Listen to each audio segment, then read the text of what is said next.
Hello दोस्तों, मैं Sarla Yadav SY Hindi platform channel पर एक बार फिर से आप सभी का हार्दिक अभिनंदन करती हूं। और जैसा कि आप सभी को पता होगा कि मैं अपने चैनल पर अभी फ़िलहाल जो है हिंदी आलोचना का टॉपिक पढ़ा रही हूं। और हिंदी आलोचना का टॉपिक मुझे स्पेशल किसी स्टूडेंट ने DSSB के लिए भेजा था, जो PGT का एग्ज़ाम के लिए तैयारी कर रहे हैं। तो उसी के संदर्भ में हम हिंदी आलोचना पढ़ रही हैं। तो हिंदी आलोचना और उनके आलोचनाकार, उनके सभी की रचनाएं भी हम पढ़ेंगे, सभी महत्वपूर्ण प्रश्नों को भी देखेंगे। तो अभी आज की जो है ना, ये मेरा पार्ट नंबर 4 रहने वाला है, यानी कि वीडियो नंबर 4 रहने वाली है। 3 वीडियो अभी तक मैं अपलोड कर चुकी हूँ। अगर आप सभी ने वो वीडियो नहीं देखी हैं और कोई भी कैंडिडेट आज की इस वीडियो से नया जुड़ता है और पुराने वीडियो को देखना चाहता है, तो मैंने एक प्लेलिस्ट बना रखी है हिंदी आलोचना के नाम से। तो वहाँ पर आपको ये सारे वीडियोस मिल जाएंगे। तो जैसा कि हमने आलोचना के बारे में पढ़ा था, इससे पहले आलोचना के भेद पढ़े थे और उपयोगिता क्या है, उसका उद्देश्य क्या है, ये सब बातें हम इससे पहले वाली वीडियो में कर चुके हैं। और आज ही मैंने एक वीडियो डाली थी जिसमें मैंने आचार्य रामचंद्र शुक्ल जी की आलोचनात्मक रचनाएं डाली। काफ़ी डिटेल से मैंने इनको समझाने का प्रयास किया है, जैसे कि हेडिंग आपको दिखाई दे रहा है, शुक्ल युगीन आलोचक एवं उनकी रचनाएं। मैंने आज ही वीडियो डाली थी दिन में, और अभी मैं दूसरी वीडियो जो है रिकॉर्ड कर रही हूँ। और आचार्य रामचंद्र शुक्ल जी की समीक्षा पद्धति को लेकर भी मैंने वीडियो डाल दी थी। तो आप ये सारी वीडियोस देखते जाएं और अपने नोट्स बनाते जाएं। अगर जो मैं पढ़ा रही हूँ इस तरीके से अगर आप पढ़ लेते हैं तो शायद ही आपका प्रश्न गलत हो। तो अब हम पढ़ेंगे, देखो, आचार्य रामचंद्र शुक्ल जी और उनके युगीन जितने भी रचनाकार थे, सभी की मैंने आलोचनात्मक रचनाओं की वीडियो डाल दी है। अब हम आचार्य रामचंद्र शुक्ल जी, जैसे कि हिंदी आलोचनाकार है ना, जैसे कि रामचंद्र शुक्ल जी है, नंदुलारी वाजपेयी जी हैं, रामविलास शर्मा है, तो इन सभी को हम एक एक करके पढ़ेंगे। ये 4-5 कवि हैं मुख्य रूप से जहाँ से प्रश्न पूछे जाते हैं। तो सबसे पहले हम आचार्य रामचंद्र शुक्ल जी को ही ले रहे हैं, क्योंकि हिंदी साहित्य में अगर हम किसी भी बात का तर्क देते हैं ना, तो आचार्य रामचंद्र शुक्ल जी ने एक हिंदी साहित्य का इतिहास नामक ग्रंथ लिखा था 1929 में। उसी ग्रंथ को हम आधार मानकर बातों का तर्क वितर्क करते हैं या उनकी सत्यता की जांच करते हैं। तो ज़्यादातर आचार्य और कोई ही परीक्षा आपको हिंदी साहित्य की ऐसी मिलेगी जिसमें आचार्य रामचंद्र शुक्ल जी को लेकर प्रश्न न पूछा जाए। तो अब हम थोड़ा सा ना इनसे संबंधित महत्वपूर्ण तथ्यों पर प्रकाश डालेंगे कि कौन कौन सी बातें हैं जो सीधे आपके प्रश्न सीधे तौर पर आपकी परीक्षा में पूछे जाते हैं। जैसे कि इनका कोई कथन है या इनके द्वारा कही गई कोई बात है जो पूछी जाती है कि ये कथन किसका है, क्योंकि आपका पेपर जो है ना ऑब्जेक्टिव वस्तुनिष्ठ प्रश्न रहने टाइप का रहने वाला है। तो ऐसे प्रश्न जरूरी है हमें ये पढ़ना। तो शुरुआत करती हूँ आज की इस वीडियो लेक्चर की। इससे पहले यही कहना चाहूँगी कि चैनल पर अगर आप नए हैं तो चैनल को सब्सक्राइब कर लें, बेल आइकन पर प्रेस कर लें, ताकि हर एक वीडियो का नोटिफिकेशन आप तक पहुंच सके। साथ ही SY हिंदी प्लेटफॉर्म के नाम से मेरा टेलीग्राम चैनल है, इसे सर्च करके आप ज्वाइन कर लें। सारी वीडियोस मैं वहां पर भी शेयर करती हूँ। तो शुरुआत करते हैं। आचार्य रामचंद्र शुक्ल जी के बारे में हम पढ़ते हैं, ठीक है। आलोचना पढ़ रहे हैं हम, और काफ़ी ये थोड़ा सा टफ भी पड़ता है, कई कैंडिडेट को ये थोड़ा मुश्किल भी लगता है, लेकिन हम इसे आसान शब्दों में पढ़ने का प्रयास करेंगे। तो शुरुआत करती हूँ। आचार्य रामचंद्र शुक्ल को हिंदी में वैज्ञानिक आलोचना का अनुसंधानकर्ता माना जाता है। अब आप सोच रहे होंगे कि यहाँ पर वैज्ञानिक आलोचना का अनुसंधान करता यानी कि आविष्कार करता या खोज करता क्यों माना जाता है। अब आलोचना, तो देखो आलोचना क्या होती है, ये शब्द मैं कई बार बताती आ रही हूँ, 3-4 वीडियो में डाल चुकी हूँ। आलोचना शब्द से मतलब है किसी भी रचना को लेकर या किसी भी कृति को लेकर उसके गुण और दोषों का संपूर्ण विवेचन करना ही क्या कहलाता है, आलोचना कहलाता है। अब वैज्ञानिक आलोचना क्या है, रामचंद्र शुक्ल जी की जो आलोचनात्मक पद्धति है उसे वैज्ञानिक आलोचना क्यों कहा जाता है, क्योंकि आचार्य रामचंद्र शुक्ल जी ने अगर किसी भी कृति पर आलोचनात्मक रचना लिखी या किसी लेखक पर लिखी, तो इन्होंने अपना जो तर्क दिया वो वैज्ञानिक आधार पर दिया। मतलब साथ ही किसी कवि की कोई पंक्तियां भी प्रस्तुत की, उसके उदाहरण भी प्रस्तुत किए, तो तर्क देकर उन्होंने अपनी बात कही। इसलिए इनकी आलोचना को वैज्ञानिक आलोचना कहा बनता है। और जो भी लेखक आलोचना करते हैं तो आलोचना के कई प्रकार के भेद होते हैं। ये मैंने पहले वीडियो में बताया था, जैसे कि वैज्ञानिक आलोचना, सैद्धांतिक आलोचना, व्यवहारिक आलोचना, तुलनात्मक आलोचना। तो ये काफ़ी प्रकार की आलोचनाएं होती हैं। तो आपसे पूछे कि वैज्ञानिक आलोचना का अनुसंधानकर्ता किसको माना जाता है, तो आचार्य रामचंद्र शुक्ल जी को। दूसरा प्रश्न ये भी बन सकता है कि आचार्य रामचंद्र शुक्ल जी की किस प्रकार का आलोचक माना जाता है, तो वैज्ञानिक आलोचना का प्रवर्तक माना जाता है। अब मैंने इससे पहले वाली वीडियो में बताई थी कि आचार्य रामचंद्र शुक्ल जी ने कौन कौन सी आलोचनात्मक कृतियाँ लिखी। तो मैंने आपको बताया था गोस्वामी तुलसीदास, जायसी ग्रंथावली, भ्रमर गीत सार, रस मीमांसा, काव्य में रहस्यवाद इत्यादि जो हैं इनकी आलोचनात्मक कृतियां हैं। ठीक है, तो काव्य में रहस्यवाद जो कृति है ना, जो आलोचनात्मक रचना है, जो रामचंद्र शुक्ल जी के द्वारा लिखी गई 1929 में, तो इसी काव्य में रहस्यवाद निबंध को आचार्य शुक्ल की प्रथम सैद्धांतिक आलोचना माना जाता है। ध्यान से इस प्रश्न पे थोड़ा सा आप फोकस करेंगे। वैसे तो रामचंद्र शुक्ल जी को वैज्ञानिक आलोचना का अनुसंधानकर्ता माना जाता है, लेकिन आप देख रहे होंगे कि इन्होंने सैद्धांतिक आलोचनात्मक रचनाएं भी लिखी हैं। तो सैद्धांतिक आलोचनात्मक कृति पूछे तो काव्य में रहस्यवाद, इसको प्रथम सैद्धांतिक आलोचनात्मक रचना मानी जाती है आचार्य रामचंद्र शुक्ल जी की। रस मीमांसा तथा चिंतामणि चिंतामणि के दो भाग हैं, भाग 1 और भाग 2, और रस मीमांसा भी अपने आप में काफ़ी महत्वपूर्ण है। में इनकी सैद्धांतिक आलोचना देखी जा सकती है। वैज्ञानिक आलोचना के अनुसंधान करता है। सैद्धांतिक आलोचना की जो कृति है वो काव्य में रहस्यवाद है। और जो अगर इनकी सैद्धांतिक रचना आपसे पूछे तो रस मीमांसा, चिंतामणि और काव्य में रहस्यवाद, तीनों रचनाएं जो हैं ये इनमें इन्होंने सैद्धांतिक जो आलोचनात्मक पद्धति है उसको अपनाया है। ठीक है, और ये तीनों ही रचना है। अब मैं इससे पहले वाली वीडियो में अच्छी तरह से समझा चुकी थी।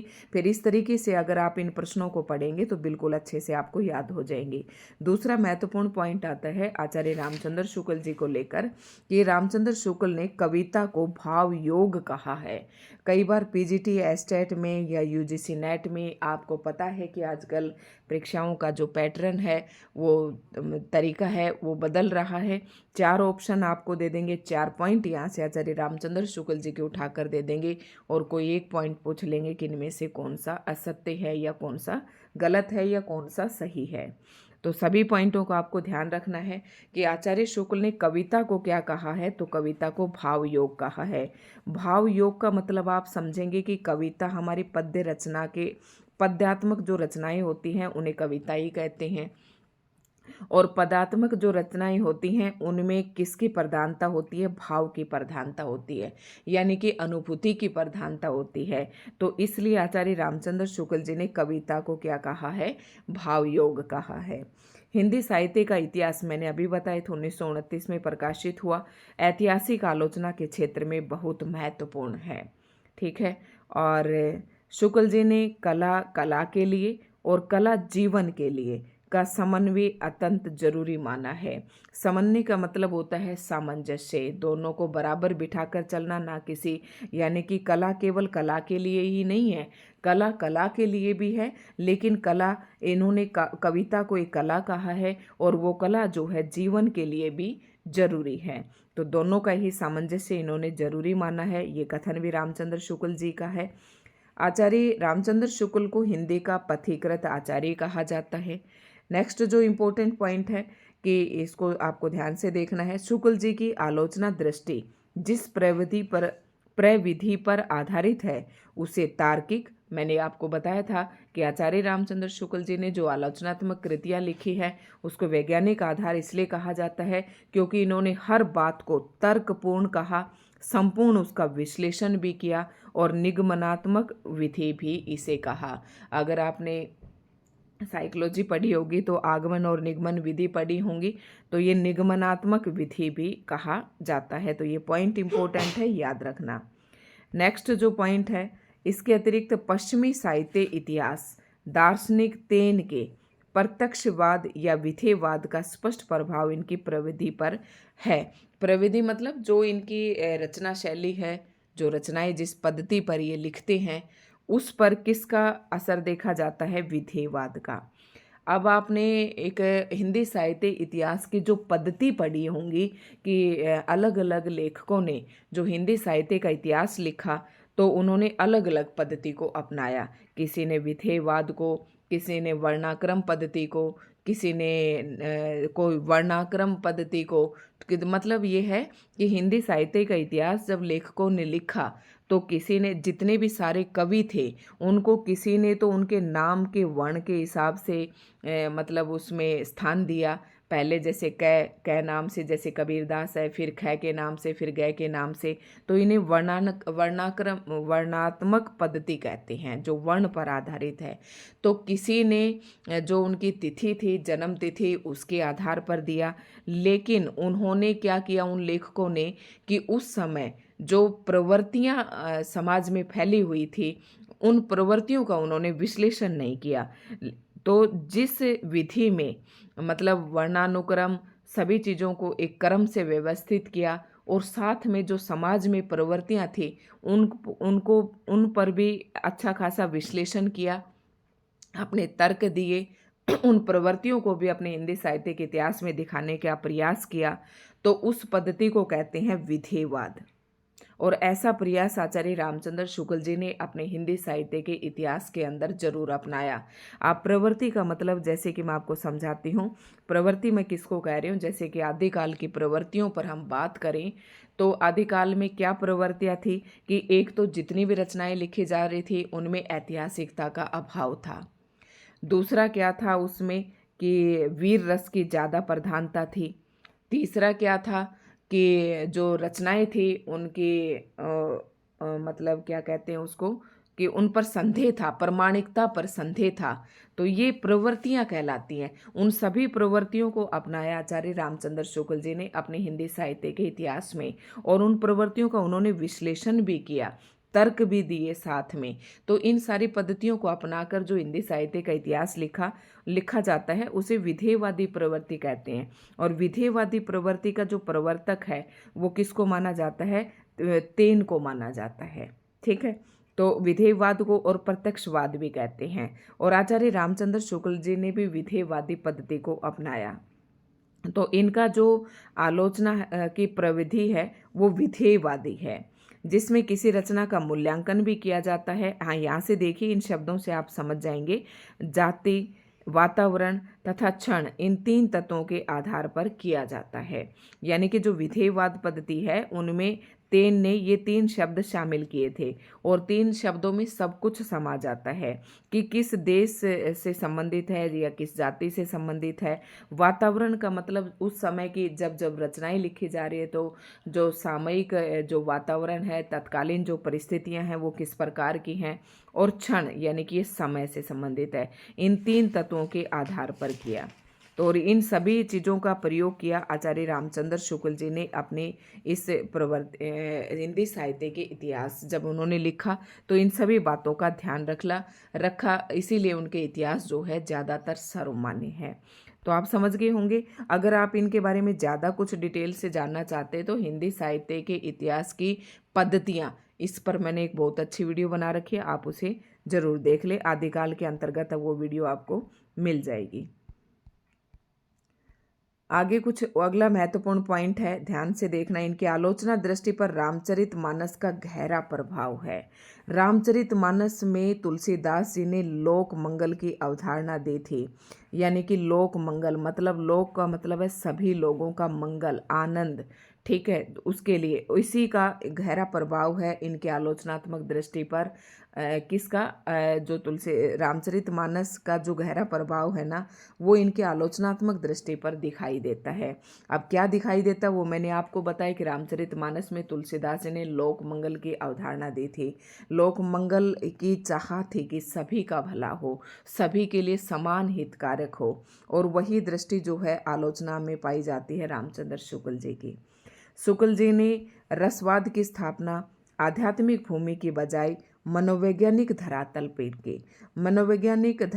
पर इन्होंने की रसवाद की स्थापना। अब आपसे पूछ ले कि आचार्य रामचंद्र शुक्ल जी रसवाद की स्थापना क्या आध्यात्मिक भूमि पर की? नहीं, आध्यात्मिक भूमि की बजाय किस पर की? मनोवैज्ञानिक धरातल पर किया। मनोविज्ञान का मतलब आप समझते हैं, मन का विज्ञान। साइकोलॉजी जिसने पढ़ी होगी तो उसके इसके डेफिनेशन भी अच्छे से पता होगा। शुक्ल जी ने व्यवहारिक एवं सैद्धांतिक दोनों आधारों पर रस सिद्धांत की स्थापना की। रस मीमांसा इनकी एक रचना है, तो आपने वो पढ़ सकते हैं, ये पूरी एक बुक है इनकी। तो इन्होंने जो रस सिद्धांत दिया की स्थापना की वो व्यवहारिक एवं सैद्धांतिक दोनों आधारों पर की। तो ये कुछ महत्वपूर्ण पॉइंट थे और कुछ महत्वपूर्ण और भी पॉइंट हैं, लेकिन ये बीच में जो लोकमंगल है इसे हो सकता है मैं इसकी एक अलग से वीडियो बना दूं। तो ये कुछ महत्वपूर्ण पॉइंट हैं जो आपको जरूर देखने हैं।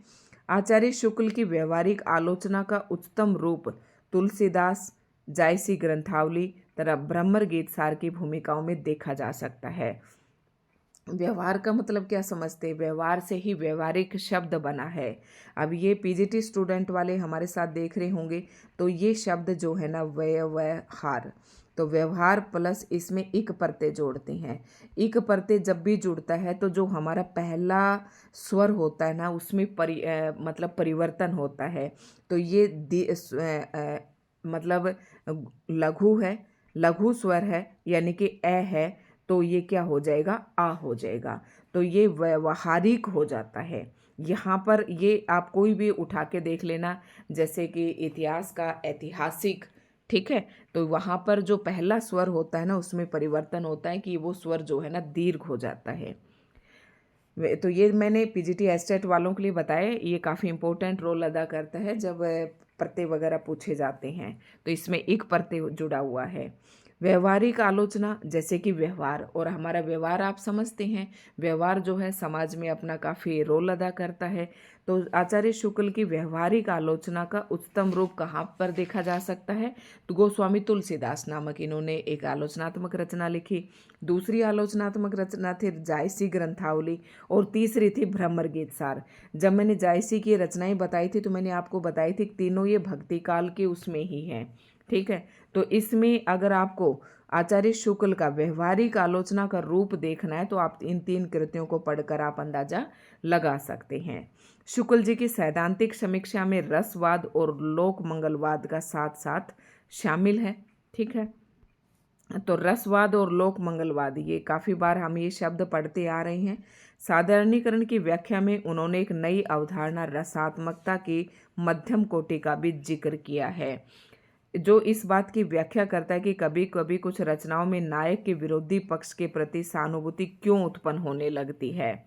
रसात्मकता की मध्य कोटि, तो इसमें क्या है? साधारणीकरण, दोबारा इस पॉइंट को ध्यान से पढ़ना। साधारणीकरण की व्याख्या में उन्होंने एक नई अवधारणा दी। साधारणीकरण का एक सिद्धांत है, ये पता नहीं, मुझे ध्यान नहीं है मैंने पढ़ा रखा है नहीं पढ़ा रखा, और भट्टनायक का सिद्धांत है साधारणीकरण का। उसमें जो हिंदी के एक दो जैसे श्याम सुंदर दास का मत है, आचार्य रामचंद्र शुक्ल जी का है, इनके मत भी साधारणीकरण के अंदर दिए गए हैं। तो इस साधारणीकरण में उन्होंने एक नई अवधारणा क्या दी थी कि रसात्मकता की मध्यम कोटि का भी इन्होंने जिक्र किया है, जो इस बात की व्याख्या करता है कि रसात्मक जो है ना मध्यम कोटि में भी होता है। तो ये इस बात की व्याख्या कि कभी कभी कुछ रचनाओं में जैसे नायक के विरोधी पक्ष है उसके प्रति भी, मतलब एक तो मेन नायक होता है, एक उसके विरोध में होता है दूसरा, ठीक है, उसे तुम विलेन वगैरह बोल देते हो, लेकिन कई बार कई रचनाओं में क्या होता है उसके प्रति भी सहानुभूति उत्पन्न क्यों होती है, इस बात पर प्रश्न उठाया आचार्य रामचंद्र शुक्ल जी ने, और जिसको नाम दिया रसात्मकता की मध्यम कोटि, ठीक है, समझ गए होंगे। और यही थे, कुछ और पॉइंट्स हैं, फिर लोकमंगल की जो अवधारणा उसको लेकर मैं एक अलग से वीडियो बना दूंगी। और रस की मध्यम कोटि को रसाभास कहा जाता है, मतलब जो रस की मध्यम कोटि कहा अभी कि जो विरोधी होता है नायक का उसके प्रति सहानुभूति क्यों उत्पन्न होती है, उस मध्यम कोटि को इन्होंने क्या नाम दिया? रसाभास दिया।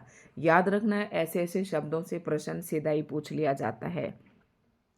रसाभास कहा जाता है तथा इसके भीतर भावोदय, भाव संधि, भाव सबलता, भाव शांति, भाव दशा, शील दशा तथा विभावानुभाव सहित संचारी भाव के स्वतंत्र वर्णन को स्थान दिया।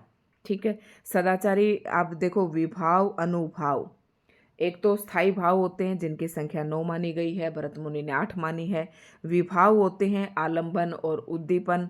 विभाव अनुभाव होते हैं वो 4 प्रकार के होते हैं, कायिक वाचिक, जो मतलब शरीर में जो किसी प्रकार का जैसे कंपन होता है तो वो सारे किसके अंदर आ जाते हैं, ये अनुभाव के अंतर्गत आ जाते हैं।